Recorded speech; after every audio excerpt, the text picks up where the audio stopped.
안녕하세요. 반갑습니다. 신동식 목사입니다. 오늘은 예수는 지금 무엇을 하고 있습니까? 라는 제목으로 우리 3과를 진행해 보도록 하겠습니다. 먼저 말씀 암송 잊지 않으셨죠? 우리 말씀 암송을 꼭 과에 맞는 말씀 암송을 꼭 진행하시고요. 그리고 키 그림 꼭 그려보시고, 그리고 그 키 그림을 이제 직접 하나하나 짧게 설명할 수 있도록, 1분 내로 키 그림을 다 설명할 수 있도록 해주시면 되겠습니다. 자, 예수님은 지금 무엇을 하고 계십니까? 라고 이야기하기 전에 큐티 점검, 그리고 삶의 나눔 잊지 않으셨죠? 다 하신 뒤에 본론으로 들어가려면 시간이 20분이나 30분까지 걸리는 경우가 있습니다. 보통 1대1로 직접 양육을 할 때는 보통 2시간 정도 걸린다고 해요. 평균. 근데 은혜롭다고 해서 3시간이나 4시간 하는 분들도 간혹 있는데, 그러면 동반자는 웃으면서 듣지만 나중에는 지옥 같았어요, 이렇게 얘기할 수도 있어요. 본인이 은혜 받았다고 너무 말씀 많이 하면서 하지 마시고, 딱 정해진 시간 1시간이나 1시간 반 딱 하시고 그 다음에 교제하면서 더 나누세요.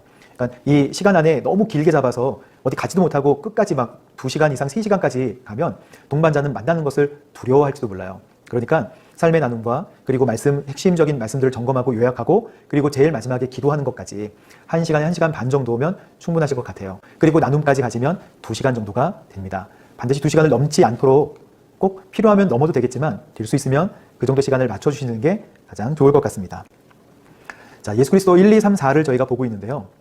예수님이 완전한 하나님이시고 완전한 사람이시죠. 또 2과에서는 예수님은 무엇을 하셨죠? 죄에 대한 해결책을 주셔서 죽으셨습니다. 3과는 무슨 내용일까요? 죽으셨으니까 부활하셔야죠. 그래서 3과의 주된 내용은 부활과 통치입니다. 예수님은 부활하셨고, 그리고 지금 다스리고 통치하고 계신다라고 하는 것이 가장 중요한 내용이에요. 그래서 부활하고 다스리고 통치하신다. 그 다음에 4과는 그 예수님을 믿으십시오. 그러니 1, 2, 3, 4과는 예수님이 우리를 위해 오셨고 죽으셨고 지금 다스리고 통치하시는데 그 예수님을 믿으셔야 됩니다 라는 것을 4개로 나눠 놓은 거예요. 예수님은 지금 무엇을 하고 계신가의 가장 중요한 내용은 부활하셨고 지금 다스리고 통치하신다는 내용이 가장 중요한 내용입니다. 역시나 첫 번째 부분은 동반자에게 읽어주세요 라고 하면서 시작해주세요. 우리가 만났던 사람들이 죽거나 떠나면 그 사람에 대한 기억만 남게 됩니다. 그리고 쭉 내용 가다가 중요한 내용은, 그런데 성경은 예수님께서 죽었다가 살아났다고 이야기합니다. 그 예수님이 지금 살아서 역사한다고 합니다. 당신은 어떻게 생각합니까? 이렇게 물어보시는 거예요. 그러면 당황스럽죠? 아니, 어떻게 생각하긴요? 그대로 믿죠. 하지만 그대로 믿지 않는 분들이 의외로 많아요. 양육자반을 하다 보니까 양육자반에서 부활이 없어도 특별히 불편한 건 없더라 라고 이야기하시는 분들이 굉장히 많습니다. 여러분, 부활이 없으면 어떻게 될까요? 우리가 믿는 것이 헛것이라고 성경은 말씀하고 있잖아요. 그러니까 부활의 사실을 믿지 않고도 신앙생활을 할 수 있다고 생각하는 성도님들이 의외로 많을 수 있다는 거예요. 그것은 뭐냐면 기독교의 핵심 진리를 잘 모르고 있는 거예요. 부활이 없는 것은 예수님에 대한 소망이 없다는 거예요. 내가 앞으로 어떻게 변하고 어떻게 될지에 대한 것은 별로 중요하지 않다, 현세만 중요하다라고 생각하는 것일 수 있습니다. 이건 제가 왜 이렇게 말씀드리냐면 이 부분을 양육자반에서 우리 깊이 먼저 다루고 시작하기 때문에 그렇습니다. 예수님이 부활하신 내용이 뭐가 중요할까? 예수님이 부활하셨던 내용은 기독교 그리스도인의 소망인데, 그렇게 부활할 몸으로 나도 부활할 것이다 라는 것을 가지는 거잖아요. 한 번도 부활한 몸을 본 적이 없으니까. 근데 그게 별로 중요하지 않다고 얘기하는 거는 앞으로 오실 예수님에 대해서도 기대하지 않는 거고, 그리고 부활할 몸에도 관심이 없다는 거는 우리가 영생에 대한 생각이나 또 미래 예수님 오실 것에 대한 별로 관심이 없다는 뜻이에요. 그래서 이 내용은 좀 더 임팩트 있게 다뤄주는 게 좋습니다. 부활은 죽었다가 살아나는 것이죠. 근데 죽었다가 살아나는 것을 부활이라고 하는데 소생하고는 다릅니다. 소생은 마찬가지로 죽었다가 살아나지만 다시 죽죠. 근데 부활은 죽었다가 살아나서 그냥 영원히 사는 것을 부활이라고 합니다. 그러니 성경에 부활한 사람이 많잖아요 라고 이야기를 하는 성도님들이 많으세요. 나사로도 부활했죠. 그리고 수냄 여인의 아들도 부활했죠. 그거는 부활이 아니라 소생이라고 합니다. 심폐소생술 막 이렇게 하면 잠깐 살아나잖아요. 근데 지금까지 살아있는 사람 어디 있겠습니까? 다 죽었죠. 하지만 부활한 예수님은 지금도 살아계셔서 다스리고 통치하세요. 그러니 부활의 몸에 잠자는 자들의 첫 열매로 부활 몸을 입으신 예수님과 같이 우리도 부활할 것을 기대하는 것이죠. 그래서 예수님이 지금 그 부활한 몸으로 다스리고 통치하는 것 아니겠습니까? 자, 그래서 첫 번째 1번, 2번을 함께 보면 예수님은 자기가 죽은 후에 어떤 일이 일어날 것이라고 말했습니까? 부활할 것이라고 미리 말씀하셨다라는 것을 알려주는 거예요. 그리고 이번에 예언대로 다시 살아나셨다라고 전하고 있는데 누가 봤나요? 자, 여기 정답은 뻔해요. 12제자 봤죠. 500여 형제들 봤죠. 그리고 야고보와 모든 사도들, 바울도 봤습니다. 딩동댕 하고 넘어갈 게 아니라 무슨 뜻이냐면 예수님께서 부활하셨다는 사실은 사실이라는 거예요. 신화가 아니라 사실이라는 거예요. 왜냐하면 증인들이 많으니까. 우리가 아주 오랫동안 떨어져 있지만, 아주 오랜 세월이 지났지만 왜 이 사건을 모아서 성경에서 보냐면 어느 특정한 몇 명만 본 게 아니라는 것입니다. 12제자도 봤고 12명은 속일 수 있겠죠. 근데 500여 형제도 봤다고 성경에 나와 있잖아요. 그러니까 12명도 봤고 500여 명도 봤고 그게 시대만 다를 뿐이지 바로 어제 12명 보고 500명이 봤다고 생각해 보세요. 그러면 믿을만 하잖아요. 그리고 야고보와 모든 사도들과 바울까지 봤다. 예수님의 부활의 사건은 진짜. 그냥 신화적인 이야기가 아니라 진짜 살아나셨고 지금도 살아계시다는 것을 생생하게 동반자가 알 수 있도록 설명을 해주셔야 됩니다. 그렇죠? 그래서 이거는 애국자가 머릿속에 정리하고 마음으로 믿고 진짜 설명을 해주셔야 돼요. 뭘로? 성경 말씀으로. 그래서 이 말씀이 그냥 넘어가지 않도록 제가 특별히 찝어서 말씀을 드렸습니다. 참고로 말하면 예수님의 부활을 부정했던 사람들도 많죠. 그냥 무덤 잘못 찾아간 거. 무덤을 잘못 찾아갔다는 거예요. 무덤 잘못 찾아가면 다른 사람 무덤, 괜히 비어있는 무덤 찾아갔다는 무덤 오인설. 말도 안 되죠? 최소 두 사람 요셉과 니고데모가 시체 넣어둔 것을 보았고 또 무덤을 향하여 앉아서 기다리는 사람, 지키는 사람 다 있었죠. 그러니까 무덤 오인설은 아니고요. 기절설 있어요. 기절설. 빌라도가 벌써 죽었을까 하는 성경의 내용이 나오죠. 그러니까 예수님이 너무 고통스러워서 기절하셨다는 거예요.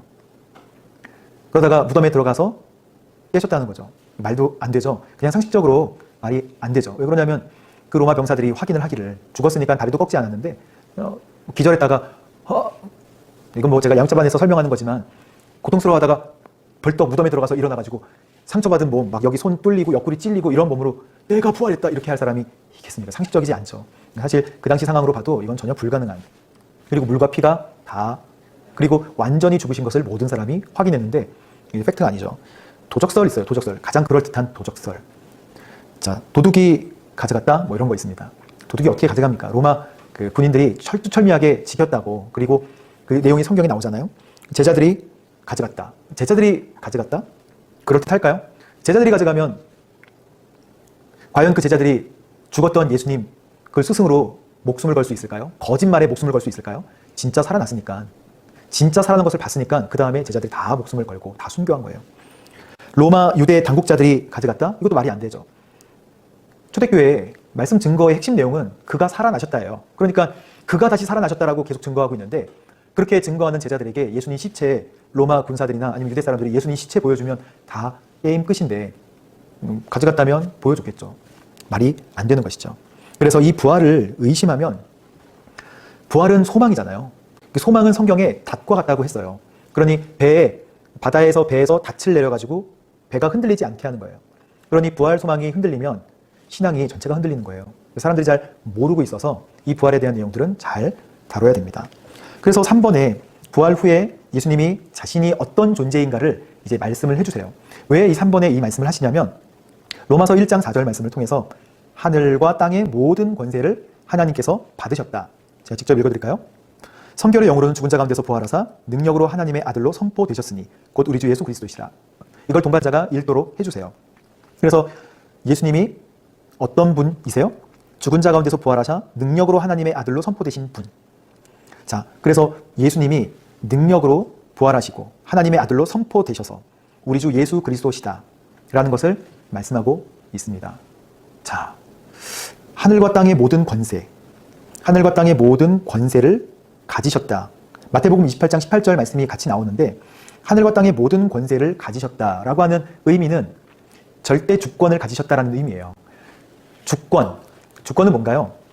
가장 높은 곳에 있어서 모든 것을 할 수 있는 능력을 주권이라고 하거든요. 근데 절대 주권은 뭘까요? 절대 주권은 모든 것을 다 아셔야 되고 모든 것을 다 하실 수 있어야 되고 시간과 공간의 제약을 받지 않아야 절대 주권을 가질 수 있는 거예요. 그러니 그냥 주권은 최고 통치, 최고의 권력을 가지는 것이지만 절대적인 주권을 가졌다는 것은 모든 것을 다 아시고 모든 것을 다 하실 수 있는 완전한 통치자를 의미를 하는 거죠. 전 우주를 다 다스릴 수 있는 분을 그래서 절대 주권자라고 칭합니다.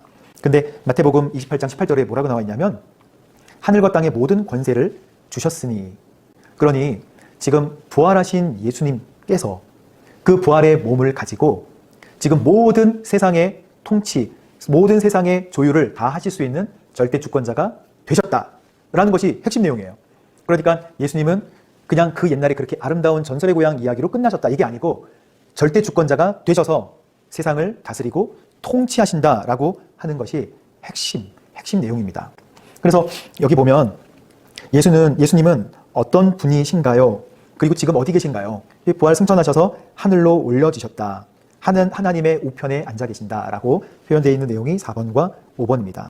6번에 보면 예수님께서 살아나셔서 하늘에 올라가신 뒤에 제자들이 예수님에 대해 강조한 내용은 무엇일까요? 여기가 중요한 내용입니다.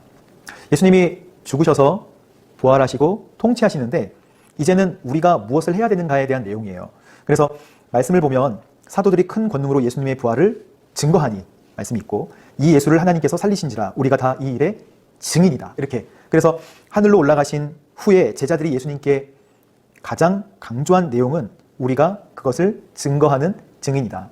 자, 그래서 이 교재는 부활하시고 지금 다스리고 통치하시는 그 예수 그리스도의 증인이 우리다라는 것까지 연결을 하고 있습니다.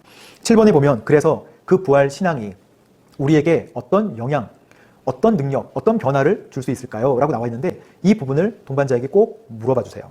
7번뿐만 아니라 8번도 같이 물어보셔야 됩니다. 둘 중에 하나만 물어보실 수도 있지만 어떤 영향을 줄까요? 라고 물어보세요. 그러면 이제 얘기를 하시겠죠? 그러면 말씀을 읽도록 만들어 주세요. 로마서 6장 4절 5절이죠. 말씀을 쭉 읽으면 제가 다 설명하지 않겠습니다. 본인의 답이 있을 거예요. 그러면 그 답을 듣고 네, 감사합니다, 알겠습니다 하고 또 넘어가세요. 하나의 질문을 더. 고린도전서 15장 14절에서 19절 말씀을 읽고 그 다음에 예수님의 부활이 역사적인 사실이 아니라면 현재 예수를 믿는 사람들에게 어떤 문제가 있습니까? 굉장히 우리가 잘 아는 말씀인데, 우리의 믿음이 부활이 없다면 헛것이고 부활이 없다면 여전히 죄 가운데 있고 부활이 없다면 다른 사람들보다, 믿지 않는 사람들보다 더욱 불쌍한 자다라고 하는 이 내용을 본인의 입으로 설명할 수 있도록 한번 해보세요. 이 말씀이 뭘 의미하는지에 대해서 동반자가 읽고 이 말씀이 무슨 말씀일까요? 라고 질문을 하면 동반자가 헷갈려하고 도대체 어떻게 설명을 해야 될까요? 하시는 분들도 굉장히 많으세요. 정말 왜 이런 고민을 할까요? 예수님의 부활이 잘 믿어지지 않는 분이 진짜 많다는 거예요. 예수님의 부활이 나랑 별로 관계가 없었던 분들이 굉장히 많은 거예요. 그러니까 여기서 믿음이 헛것이다 라고 이야기하니까 내 믿음이 헛건가? 여전히 죄 가운데 있다? 부활을 안 하셨어도 난 예수님 믿을 텐데, 이렇게 얘기하시는 분이 있다니까요. 부활을 특별히 안 하셨어도 그냥 막 믿은 거죠. 더욱 불쌍한 자다. 내가 시간 낭비, 나는 그렇지 않은데, 이 믿음의 근간을 흔드는 질문입니다. 그래서 이 질문을 통해서 다시 생각해 보는 거예요. 지금 다스리고 통치하는 예수님에 대해서 생각해 보는 것이죠. 항상 이 부분에서 이제 그런 문제가 나와요. 예수님이 지금 이 세상을 다스리고 통치하시는데 꼭 나오는 질문이에요. 그럼 왜 이 세상에 악이 존재하나요? 이런 질문은 꼭 나옵니다. 그러면 왜 다스리고 통치하시는데 이렇게 뭐 악한 사람들이 막 득세하고 막 그런가요? 뭐라고 설명하시겠습니까? 저는 이 부분을 사실 라비 제커라이아스 이제 그 목사님의 영상을 보면 설명이 잘 나와 있긴 해요. 그래서 참고로 말씀드리면 라비 제커라이아스 얼마 전에 소천하셨죠? 그 찍으셨던 영상을 보면 하나님은 선하시지만 악을 그때마다 다 치시는 건 아니다라고 이야기를 합니다. 그래서 저는 양자반에서 그 오두막이라고 하는 그 영화 있잖아요. 그 영화의 클립을 보여주기도 해요. 예를 들자면 이런 것이죠. 하나님이 선하시고 이 세상을 다스리신다면 왜 이 세상에는 악한 사람들이 끊이지 않고 왜 악의 문제를 바로 해결하지 않으시나요? 하나님이 만약에 악한 것을 다 순간순간마다 다 제한다면 아마 세상의 질서는 무너지게 될 거예요. 예를 들자면 제가 목사인데도 제 손에 제가 뜨거운 물을 이렇게 붓는다고 한번 생각해 보세요. 그러면 뜨거운 물이 부어질 때 이 뜨거운 물이 차가운 물로 바뀔까요? 이렇게 부어지겠죠? 그러면 화상을 입겠죠? 만약에 제가 권총을 들어서 자살을 하려고 한다고 가정을 해보세요. 쏠 때 하나님이 막아주셔서 또는 어떤 악한 사람이 쏠 때 권총으로 쏘면 제가 죽을까요? 살까요? 죽겠죠. 이런 것과 같아요. 제가 쏠 때, 악한 사람이 저를 쏠 때 쐈는데 총알이 안 나오고 비눗방울이 나온다. 그렇게 되면 세상의 질서가 망가지는 걸 거예요. 그러니까 악한 사람이 그거를 할 수 있는 자유의지가 있고 저도 이걸 부을 수 있는 자유의지가 있어요. 그러니까 사람은 선을 선택할 수 있는 자유의지가 있나요? 없나요? 있죠. 그러면 악을 선택할 수 있는 자유의지가 있을까요? 있죠. 이해가 되시나요? 사람이 악을 선택할 수 있는 자유의지가 있다는 것은 선을 선택할 수 있는 자유의지도 있다는 거잖아요. 그러면 만약에 악을 선택할 수 있는 자유의지가 없으면 하나님은 우리를 기계처럼 만들어 놓으신 걸 거예요. 그냥 선한 것만 할 수 있도록 만들어 놓은 기계와 같을 거예요. 그 기계와 같은 프로그래밍 된 기계를 사랑할 수 있나요? 인격적인 교제를 할 수 있을까요? 그렇지 않죠. 바로 그거예요. 사람에게 자유의지가 있다는 것은 사람에게 뭘 선택할 수 있고 악을 선택할 수 있지만 선을 선택할 수 있다는 것은 하나님의 사랑입니다. 그게 바로 자유의지고 내가 악한 것을 선택할 수도 있지만 악을 선택하지 않고 하나님을 선택하는 거, 이게 하나님이 기뻐하시는 것이죠. 내가 하나님만 선택할 수 있도록 만들어져 있다면 그거는 하나님께서 영광받지 못하실 거예요. 마찬가지로 이 세상에 있는 모든 사람들이 프로그래밍 된 대로만 움직이면 선만 선택할 수 있게도 만들 수 있겠죠. 하지만 사람들은 악을 선택할 수도 있어요. 그거 보고 하나님은 악하시다라고 이야기할 수 있다 없다? 없다는 거예요. 하나님은 사랑이시니까 우리가 선택할 수 있는 자유의지를 선택할 수 있도록, 자유의지가 아니라 그 자유의지를 사용할 수 있도록 만드셨고 악을 선택할 수도 있지만 하나님을 선택하는 것을 기뻐하시는 거죠. 그러나 악한 사람이 권총을 들어서 쏘면 그리스도인도 죽는 것입니다. 그러니 이 세상에 있는 악을 보고 하나님이 계시지 않다, 하나님은 악하시다라고 이야기할 수 없는 것이죠. 설명이 좀 복잡했나요? 하지만 항상 하나님의 다스림과 통치를 설명하면 이 부분을 궁금해하세요. 왜 하나님은 선하신데 이 세상에 악이 가득한가요? 기억하세요. 자유의지는 그래서 하나님의 사랑입니다. 그런데 악이 그것을 잘못 사용해서 비록 권총을 들거나 또는 음주운전을 해가지고 차가 달려온다고 할 때 하나님이 다 철통같이 막아주시지는 않는다는 거. 모든 것을 다 막지는 않으시죠. 그렇게 되면 이 세상은 굉장히 어지러워질 거예요. 자, 요거는 그렇게 설명하고 좀 더 이 부분에 대해서 관심 있으시면 오두막 영화나 클립이 유튜브에 많이 있는데 참고하시고 또 제가 말씀드린 내용들을 잘 생각해 보셨다가 함께 나눠보세요. 키는 뭐냐면 선을 선택할 수 있는 의지가 있으면 악을 선택할 수 있는 의지도 있어요.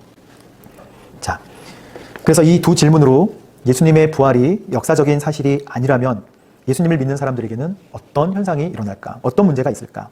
자, 예수님의 부활을 9번에 믿지 못하면서도 예수님을 높이 평가할 수 있다는 거예요. 그런데 그거는 잘못된 믿음이라고 이야기할 수 있습니다. 예수님이 왜 중요한가요? 죄의 문제를 해결해 주셨는데 죽음으로 끝나면 그 죄의 문제 해결이 안 된 거라는 거예요. 그래서 죄의 문제를 해결하신 다음에 부활하셔서 승리하셔야 승리의 십자가가 되는 것이고 그 십자가가 능력이 된다는 것을 동반자에게 꼭 알려주실 필요가 있습니다. 그러니 부활 사건은 승리예요. 부활하지 않으면 승리가 없는 것이죠. 그래서 우리가 여전히 죄 가운데 있어야만 된다고 이야기를 하는 것입니다. 예수님이 부활하셨기 때문에 승리하셨고 승리하셔서 하늘로 올라가셨기 때문에 우리가 그것을 소망할 수 있는 거죠. 예수님의 부활하신 몸같이 나도 부활할 수 있겠구나. 예수님이 잠자는 자들의 첫 열매가 되셨다는 것은 부활하신 몸의 첫 케이스가 되셨다는 뜻이니까요. 그러니 예수님이 부활을 믿지 못하면서도 예수님을 믿는 신앙생활을 할 수 있다는 것은 완전히 어긋난 믿음이라는 거예요. 여러분, 그래서 진짜 부활을 소망하십니까? 라고 물어보셔야 돼요. 이 과를 마친 다음에 사랑하는 동반자에게 진짜 부활을 기대하십니까? 진짜 부활을 소망하십니까? 라고 물어보세요. 제가 지금까지는 몰랐지만 부활을 이제 소망하게 되었습니다. 라고 하면 과를 잘 마치신 겁니다. 네, 3과는 이걸로 마치도록 하겠습니다. 수고 많으셨습니다. 감사합니다.